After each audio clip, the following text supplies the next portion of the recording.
Hello again, and welcome back to Kensuke's Kingdom. We've got to chapter 9. Now, I don't know if you remember chapter 8, but remember Michael has found a Coke bottle and he's written a message.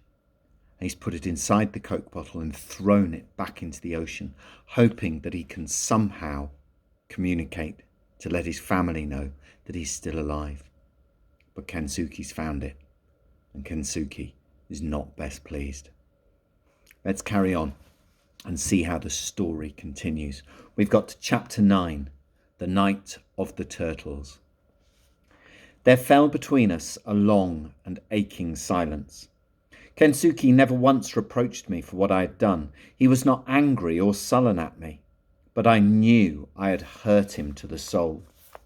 It wasn't that we didn't speak, we did. But we no longer talked to one another as we had before.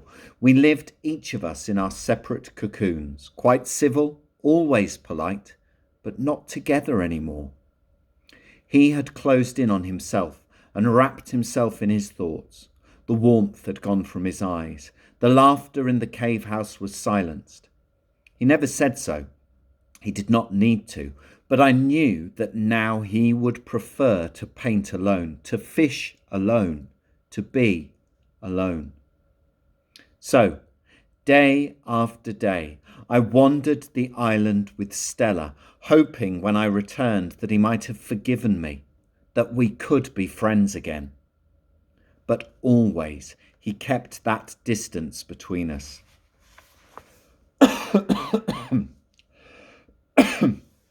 Excuse me. I grieved for my lost friendship.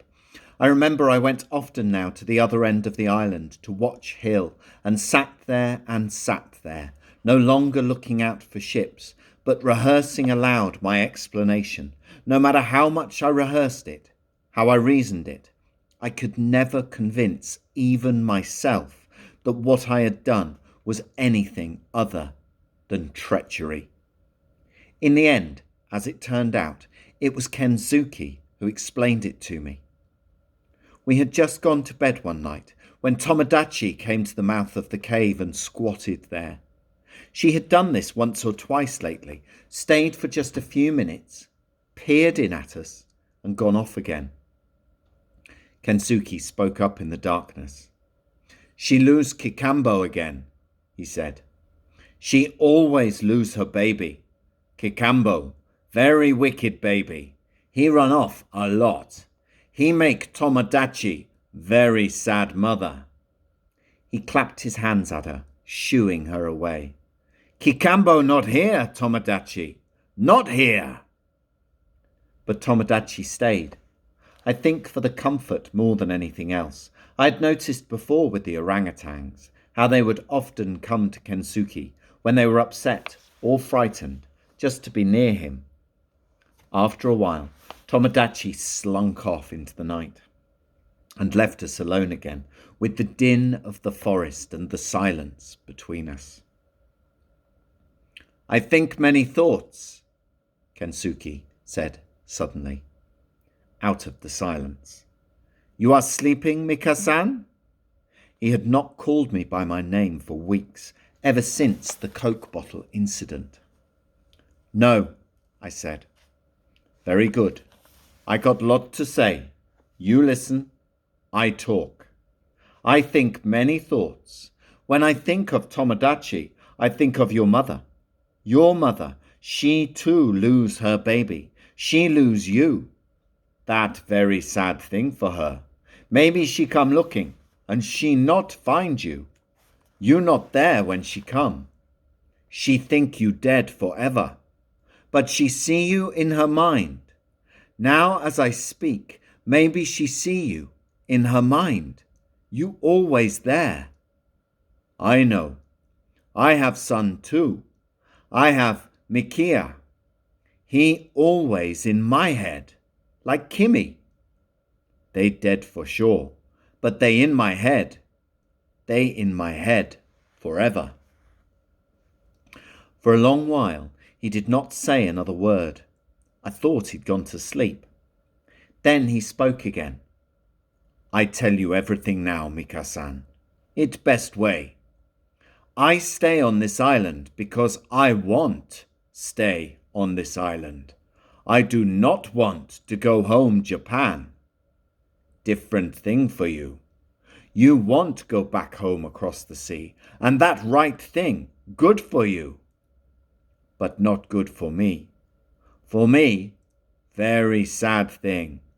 Many years I live alone here. I happy here. Then you come. I hate you when you first come, but after little while you are like son to me. I very sad now when you go. I like talk with you. I like listen. I like sound when you speak. I want you stay here on this island. You understand? I think so, I said. But you do one very bad thing. We friends, but you not tell me what you feel. You not say what you do. That not honorable thing to do. When I find bottle, when I read words, I very sad person indeed. But after little while, I understand. I think maybe you want stay here with me, and you want also go home.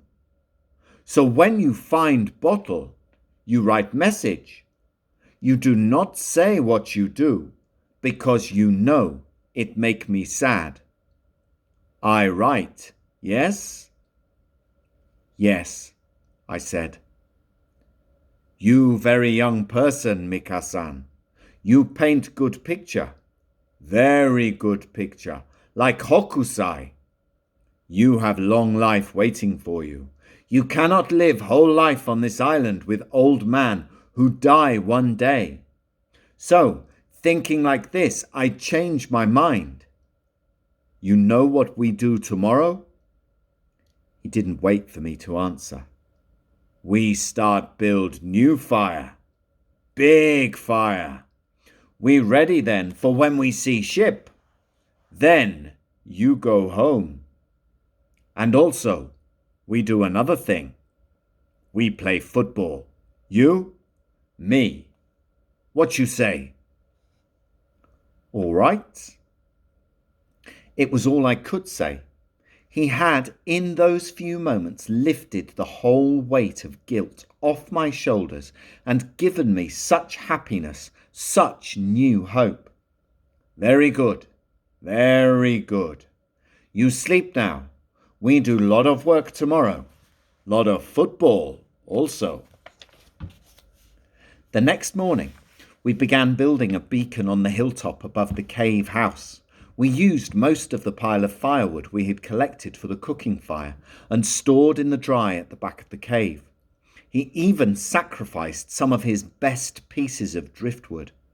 It wasn't far to carry it, so before long we had enough to make a sizable fire.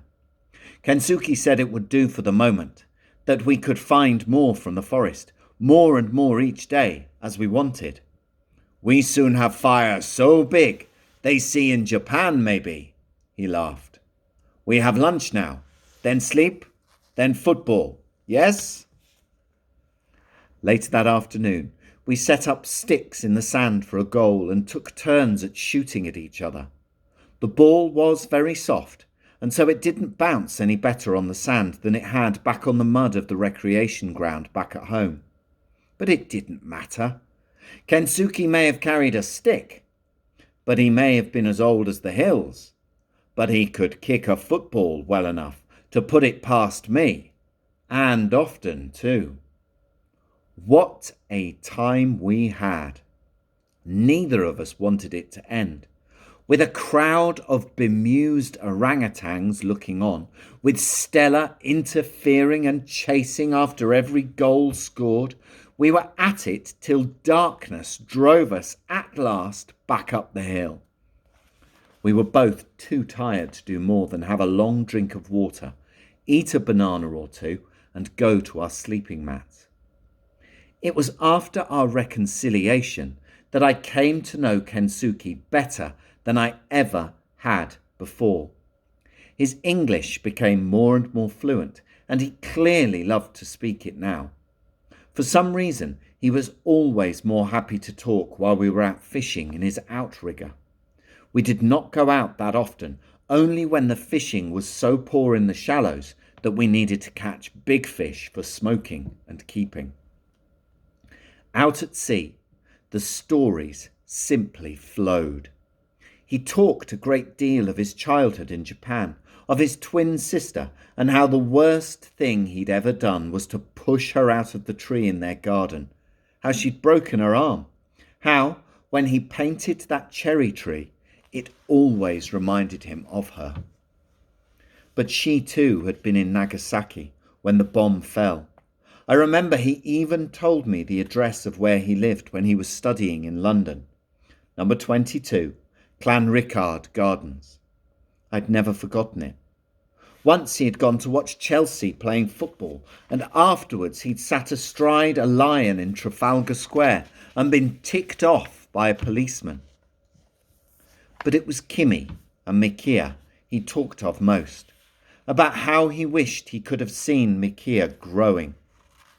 Mikia, he said, would have been nearly 50 by now if the bomb hadn't fallen on Nagasaki, and Kimi would have been exactly the same age that he was, 75.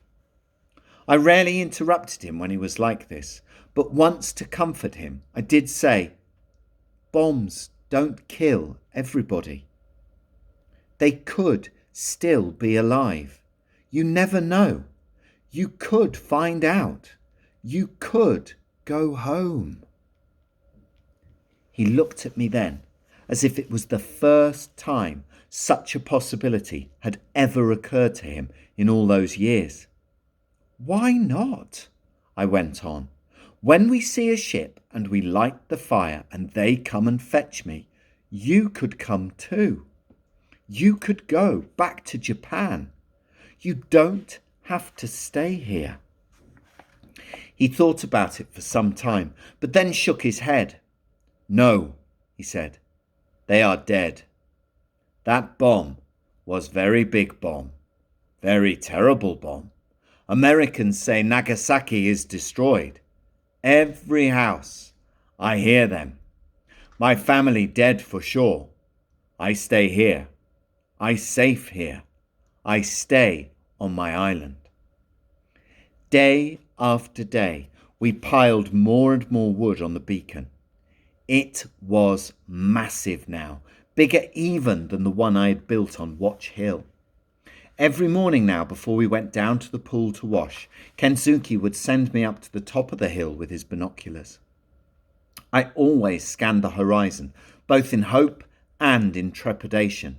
I longed to see a ship, of course I did. I longed to go home. But at the same time, I dreaded what that would mean. I felt so much at home with Kensuke. The thought of leaving him filled me with terrible sadness. I determined to do all I could to persuade him to come away with me if and when a ship came. At every opportunity now, I talked to him of the outside world, and the more I talked, the more he seemed to become interested. Of course, I never spoke of the wars and the famines and the disasters. I painted the best picture of the world outside I could. There was so much he didn't know. He marvelled at all I told him, at the microwave in our kitchen, at computers and what they could do, at Concorde flying faster than the speed of sound, at men going to the moon, and satellites. These things took some explaining, I can tell you. Some of it he didn't even believe, not at first. The time came when he began to quiz me. In particular, he would ask about Japan, but I knew very little about Japan, only that back home in England lots of things, including our microwave, had "Made in Japan" written on them. Cars, calculators, my father's stereo, my mother's hairdryer. "I made in Japan person," he laughed. "Very old machine. Still good. Still very strong." Try as I did to trawl my memory, after a while I could find nothing more to tell him about Japan, but he would still keep asking. You sure there's no war in Japan these days? I was fairly certain there wasn't, and said so. They build up Nagasaki again after bomb. I told him they had, and hoped I was right. All I could do was reassure him as best I could, and then tell him the same few things I did know, over and over again. He seemed to love to hear it, like a child listening to a favourite fairy story. Once, after I'd finished expounding yet again on the amazing sound quality of my father's brilliant Sony stereo that made the whole house vibrate, he said very quietly, maybe one day before I die, I go back to my home. One day, I go back to Japan. Maybe. I wasn't sure he meant it, but it did mean that he was at least considering it, and that gave me some cause for hope. It wasn't until the night of the turtles, though, that I came to believe Kensuke was really serious about it. I was fast asleep when he woke me. You come, Mika-san, very quickly, you come, he said. What for? I asked him, but he was already gone. I ran out after him into the moonlight and caught him up halfway down the track. What are we doing? Where are we going? Is it a boat? Very soon, you see. Very soon. Stella stayed at my heels all the way to the beach. She never liked going out in the dark very much. I looked around. There was nothing here. The beach looked completely deserted. The waves lapped listlessly. The moon rode the clouds, and the world felt still about me, as if it was holding its breath. I did not see what was happening until Kensuke suddenly fell on his knees in the sand. They very small. Sometimes they are not so strong. Sometimes in the morning birds come and eat them. And then I saw it. I thought it was a crab at first. It wasn't. It was a minuscule turtle, tinier than a terrapin, clambering out of a hole in the sand and then beetling off down the beach towards the sea. Then another and another. And further down the beach, dozens of them, hundreds I could see now, maybe thousands, all scuttling across the moonlit sand and into the sea. Everywhere, the beach was alive with them. Stella was nosing at one, so I warned her off. She yawned and looked innocently up at the moon. I saw that one of them was on its back at the bottom of a hole, legs kicking frantically. Kensuke reached down, picked it up gently, and set it on its feet in the sand. You go to sea, little turtle, he said. You live there now. You soon be big, fine turtle. And then one day you come back and see me, maybe. He sat back on his haunches to watch him scuttle off. You know what they do, Mika? Mother turtles, they lay eggs in this place. Then, one night time every year, always when the moon is high, little turtles are born. Long way to go to sea. Very many die. So always I stay. I help them to chase the birds away, so they not eat baby turtles. Many years from now, when turtles are big, they come back. They lay eggs again. True story, Mika-san. All night long we kept our vigil over the mass birth as the infant turtles made their run for it. We patrolled together, reaching into every hole we found to see if there were any left, stuck or stranded. We found several too weak to make the journey and carried them down into the sea ourselves. The sea seemed to revive them. Away they went, no swimming lessons needed.